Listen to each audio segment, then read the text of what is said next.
जेन आपन को कहू छु राज्य सरकार को आपन कहू जे प्रकृति रे जेन प्रकार रेट होचे दाना रो जेन प्रकार गाई जदी आमे गुटे नौकोटे रखमा होलियाडे रखमा ताकर जे रेट अछि माने सेथिरे प्रकृति रे गुटे गाई चासी गुटे लाभवान हेबा कि धीरे धीरे ऊपर के उठवा हंदा नहीं हेबार खाली पेट पोसु छे अब पढ़ी करी आसी करी चाकरी नहीं पेबार बहुत पिला पेट पोसु छन तेनु करे मुई अनुरोध करमी न जे केनता करी गुरस रेटटा आउटिके किछि बढवा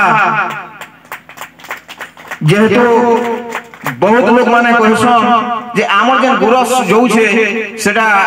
उन्नत मानर गुरस नहे मुई कहू छे जदी उन्नत मानर गुरस नहे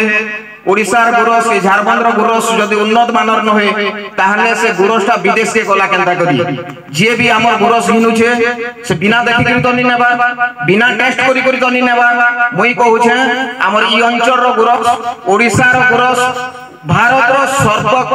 बढ़िया से तेणु करी विदेश से हमर गुरस होछे और विदेश रे ई गुरस चलु छे तेणु करी मुई अनुरोध करबी सरकार को आपन माने अनुरोध करबे जे इनो जेन गरु चासी अछो से माने क्षति रे चालु छो क्षति रे नि चालु थिले भी बराबर होछे तेणु करी किछि गुरस रो पैसा बढ़ावा लागि इतार संगे संगे जलवायु परिवर्तन रो कथा हमको दिया है तो जलवायु परिवर्तन द्वारा काना होछे मुख्यतः जलवायु जेन परिवर्तन होछे इटा खाली भारत वर्ष लागि न होय इटा सारा पृथ्वी लागि है जलवायु धीरे धीरे परिवर्तन हो जाउछे धीरे धीरे गरम बढ़ी जाउछे जलवायु परिवर्तन जदी मुई मोर छोट बेलर कथा कहमी जदी 20 वर्ष राख के पले जिमा